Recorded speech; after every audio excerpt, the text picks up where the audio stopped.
कभी सोचा है आपने कि क्या फ्यूचर में एक ऐसा वक्त भी आएगा जब गवर्नमेंट जबरदस्ती हम सभी के हाथों पर एक माइक्रोचिप लगवाएगी। एक ऐसी माइक्रोचिप जिसमें हमारे बैंक अकाउंट से लेकर हमारे आधार कार्ड तक की सारी डिटेल होगी।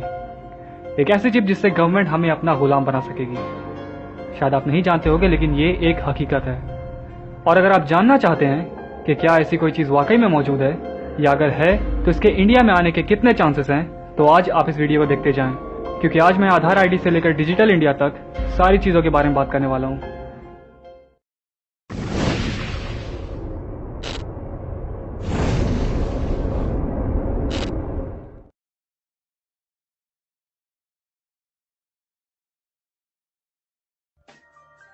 तो सबसे पहले हम ये जान लेते हैं कि ये RFID यानी रेडियो फ्रीक्वेंसी आइडेंटिफिकेशन चिप है क्या।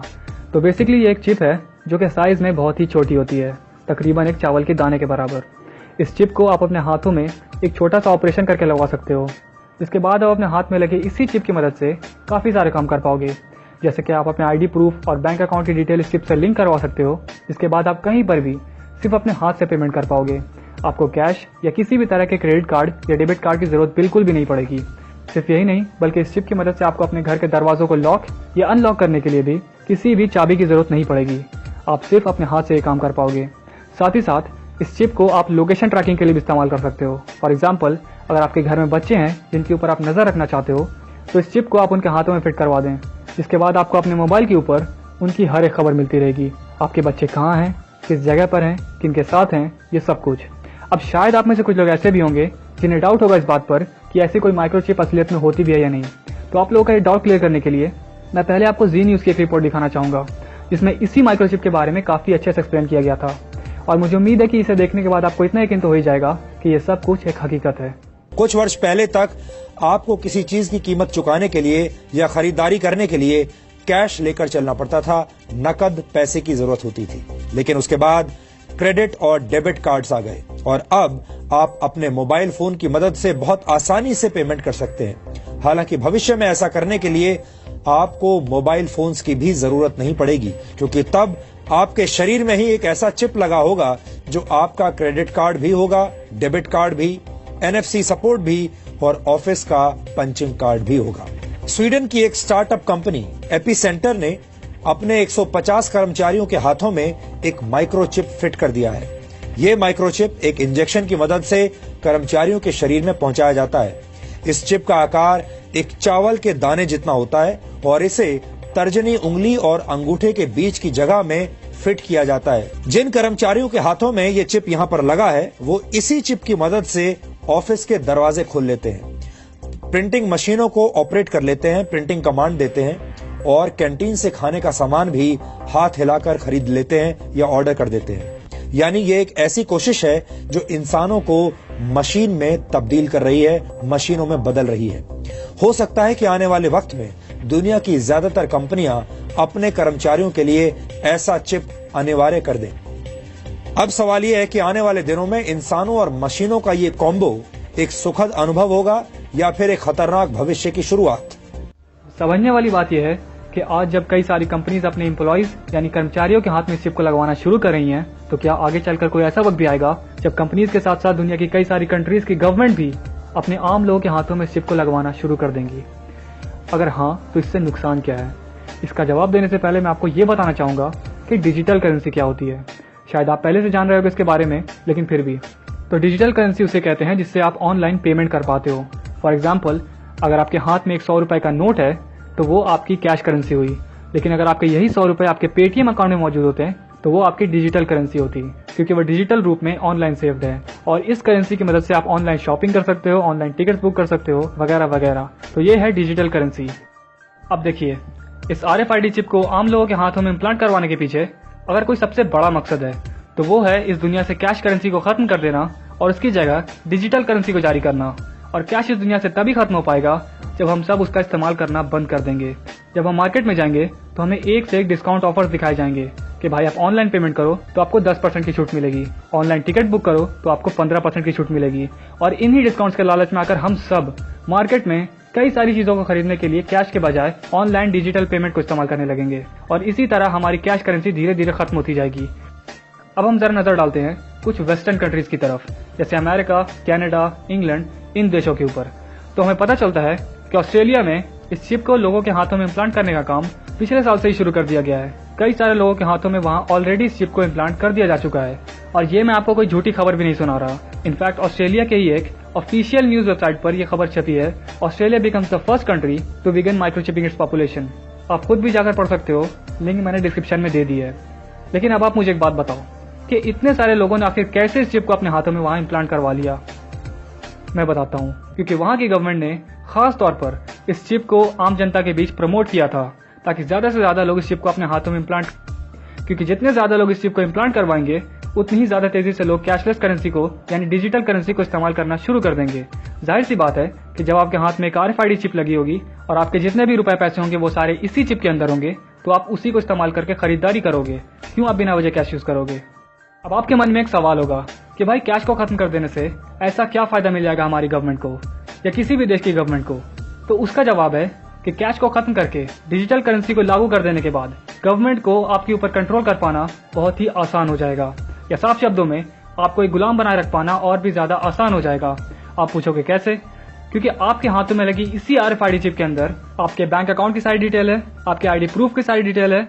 अगर आप कोई भी ऐसी हरकत करते हो जो आपकी गवर्नमेंट को पसंद नहीं आती, तो वो सीधे सीधे आपके हाथ में लगे चिप को डीएक्टिवेट कर देंगे, यानी बंद कर देंगे। इसके बाद आप धीरे धीरे भूख से तड़प तड़प के मर जाओगे, क्योंकि उस वक्त कैश तो दुनिया में रहेगा ही नहीं और मार्केट से कुछ भी खाने पीने की चीज खरीदने के लिए आपको अपने RFID चिप की जरूरत है, क्योंकि आपका सारा पैसा इसी चिप के अंदर है, जिसको आपकी सरकार ने अब डीएक्टिवेट करके इनवैलिड करार दिया है। अब इसका रिजल्ट ये निकलेगा कि या तो आप चुपचाप गवर्नमेंट की हर बात मानोगे या भूख से मर जाओगे। अब शायद आप में से कुछ लोग ऐसे भी होंगे जिन्हें ये RFID चिप को लोगों के हाथों में इम्प्लांट करने वाली बात बचकानी लग रही होगी या बेतुकी लग रही होगी। तो उसके लिए मैं आपके सामने कुछ ऐसी चीजें रखता हूँ इसके बाद आप शायद इस बारे में थोड़े सीरियस हो जाओगे। तो पहली चीज जो मैं आपको बताना चाहूंगा वो है एरन रोजो के बारे में। तो पहले आप ये जान ले कि ये एरन रोजो है कौन। एरन रोजो एक अमेरिकन बिजनेसमैन, एक फिल्म प्रोड्यूसर और एक पॉलिटिकल एक्टिविस्ट भी थे, पर अफसोस आज से करीबन 10 साल पहले इनकी मौत हो चुकी है। लेकिन मरने के ठीक कुछ महीने पहले इन्होंने एक बहुत बड़ा खुलासा किया था, जिसे शायद आपको एक बार देखना जरूरी है। एक इंटरव्यू में इन्होंने बताया कि कुछ वक्त पहले इनकी मुलाकात रॉकीफेलर खानदान के एक शख्स जिनका नाम निकोलस रॉकीफेलर है उनसे हुई थी। अब जरा आप ये जान ले कि ये रॉकीफेलर खानदान या कह लीजिए कि ये रॉकीफेलर फैमिली है क्या। असलियत में ये एक ऐसी फैमिली है जो दुनिया के रिचेस्ट यानी सबसे ज्यादा अमीर फैमिलीज में से एक होने के साथ साथ एक पॉलिटिकल फैमिली भी है। और सिर्फ यही नहीं, ये Rockefeller family council on foreign relation यानी CFR की फाउंडर भी है। बताया जाता है कि 1937 में ही इनकी फैमिली का नेटवर्थ $340 बिलियन था। इतना पैसा अमेरिका की टोटल इकोनॉमी के 1.5% के बराबर है। अगर मैं साफ शब्दों में कहूं तो यही है वो फैमिली जो दुनिया के सारे वर्ल्ड लीडर्स के साथ मिलकर दुनिया भर में वन वर्ल्ड गवर्नमेंट को स्टैब्लिश करने में जुटी है।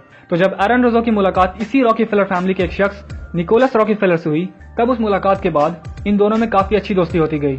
और इसी दौरान एरन रोजो को निकोलस रॉकीफेलर के जरिए एक चौंकाने वाली बात पता चलती है। उन्हें पता चलता है कि इन लोगों का जो अल्टीमेट गोल है, जो आखिरी मकसद है, वो है आम जनता के हाथों में एक RFID चिप इम्प्लांट करवाना, एक ऐसी चिप इम्प्लांट करवाना जिसके अंदर उनके सारे पैसे मौजूद होंगे। लेकिन मैं आपको सिर्फ ये बात बताऊंगा ही नहीं, बल्कि आपको ये पूरा इंटरव्यू भी दिखाऊंगा जिसमें एरन रोजो ने ये सारी बातें खुद कही हैं, और इसमें भी मैंने हिंदी सबटाइटल्स ऐड कर दिए हैं। The ultimate goal that these people have in mind is the goal to create a one world government run by the banking industry, run by the bankers, and they're doing it in sections. The European currency, the euro, and the European Constitution is one part of it. Now they're trying to do it in America with the North American Union, right? And they want to create a new currency called the Amero, right? And the whole agenda is to create a one world government where everybody has an RFID chip implanted in them. All money is to be in those chips, right? There'll be no more cash. And this is giving me straight from Rockefeller himself. This is what they want to accomplish. And all money will be in your chips. And so instead of having cash, anytime you have money in your chip, they can take out whatever they want to take out whenever they want to. If they say you owe us this much money in taxes, they just deduct it out of your chip digitally. Total control. Total control. And if you're like me or you, and you're protesting what they're doing, they can just turn off your chip. And you have nothing. You can't buy food. You can't do anything. It's total control of the people. And that chip's connected to a database that has your purchasing records, what you do, what Everything. you sell. Everything is in there, you know? And so they want a one world government controlled by them, everybody being chipped, all your money in those chips, and they control the chips, and they control the people, and you become a slave, you become a serf. ये पूरा interview करीबन 1.5 घंटे का है और अगर आप उसे देखना चाहते हैं तो उसकी भी लिंक मैंने डिस्क्रिप्शन में दे दी है। लेकिन अगर आप थोड़ा गौर करें तो इस इंटरव्यू को आज से करीबन 8 साल पहले अपलोड किया गया था।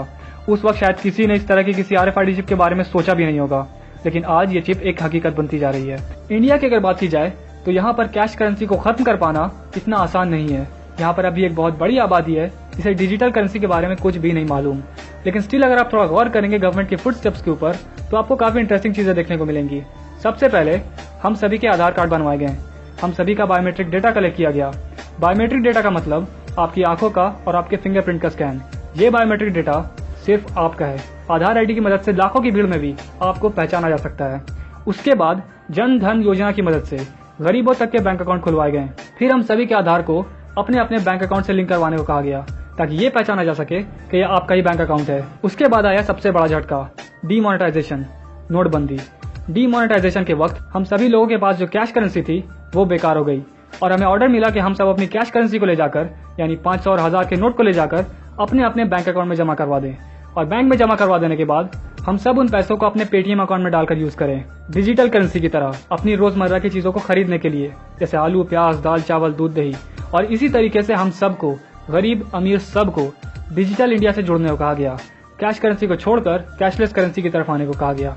अब मैं भी ये जानता हूँ और आप भी ये जानते हो कि इस सब के बावजूद भी हम लोगों के ऊपर कोई खास फर्क नहीं पड़ा। हम लोग आज भी कैश ही यूज करते हैं जैसे पहले किया करते थे। डिजिटल करेंसी को आज भी कोई नहीं पूछता। इसीलिए इंडिया से कैश को खत्म कर पाना बहुत ही ज्यादा मुश्किल काम है और जब तक कैश नहीं खत्म हो जाता इंडिया में RFID चिप इम्प्लांटेशन के बारे में सोचना भी बेवकूफी होगी।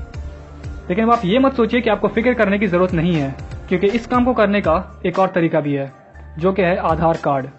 मान लो कि दिन पर दिन महंगाई बढ़ती जा रही है और आप इसके खिलाफ आवाज उठाते हो। अब अगर बाई चांस गवर्नमेंट को आपकी यह हरकत पसंद नहीं आती है तो गवर्नमेंट चाहे तो सीधे सीधे आपके आधार कार्ड को डीएक्टिवेट कर सकती है। और अगर आप ध्यान दें तो आपका आधार कार्ड आपकी हर एक चीज से लिंक हुआ हुआ है, आपके बैंक अकाउंट से, आपके मोबाइल से, आपके राशन कार्ड से। और एक बार आपके आधार कार्ड के डीएक्टिवेट हो जाने के बाद ना आप अपने बैंक अकाउंट से 1 रुपया भी निकाल पाओगे, ना आप अपने मोबाइल से कोई कॉल कर पाओगे और ना ही आप अपने राशन कार्ड से कुछ भी खाने पीने का सामान ले पाओगे। आपके पास कुछ भी नहीं बचेगा और ये आने वाला वक्त ही बताएगा कि ये सब कुछ सच होगा या नहीं। खैर, अब तक आप जानते थे कि RFID चिप के अंदर आपकी सारी इंफॉर्मेशन स्टोर हो सकती है, इससे आपको ट्रैक किया जा सकता है। लेकिन शायद आप नहीं जानते होंगे कि अब इस RFID चिप की मदद से लोगों की जानें भी ली जा सकती हैं। सऊदी अरेबिया के एक इन्वेंटर ने एक ऐसी RFID चिप बनाई है जिसके अंदर साइनाइड नाम का एक केमिकल मौजूद होगा। साइनाइड क्या है? साइनाइड एक एसिड है जो कि दुनिया के सबसे खतरनाक पॉइजन या जहर में से एक है और यही साइनाइड पॉइजन इस RFID चिप के अंदर मौजूद होगा, जिसको एक बार किसी इंसान के अंदर इम्प्लांट कर देने के बाद वो इंसान चाहे इस दुनिया में कहीं पर भी जाकर छुप जाए, सिर्फ एक बटन दबाते ही उसके बॉडी में मौजूद ये RFID चिप अपने अंदर मौजूद साइनाइड जहर को उस इंसान की बॉडी में रिलीज कर देगी, जिससे कुछ ही सेकंड्स के अंदर उस इंसान की मौत हो जाएगी। All right, this next story may sound like something out of, well, a Hollywood thriller. A Saudi inventor has created a killer microchip. Not only does it include a GPS device, it also has a lethal dose of cyanide, which can be activated at any time. You get my point? The inventor's bid for a patent has been rejected in Germany. Okay, this is pretty macabre, pretty sinister and nefarious. How exactly would this work? Well, there's a category of technology that involves GPS tracking systems being shrunk down to the size where you could actually implant it surgically. And we've seen a number of applications for this. This is without question the most sinister version of it that I've certainly heard of. You know, and the notion of tracking criminals is not new, but the notion of killing them remotely, I think, is a whole new thing. Yeah, and Germany says, look, we're not going to approve this. That's because right. for that very purpose. And apparently in some of the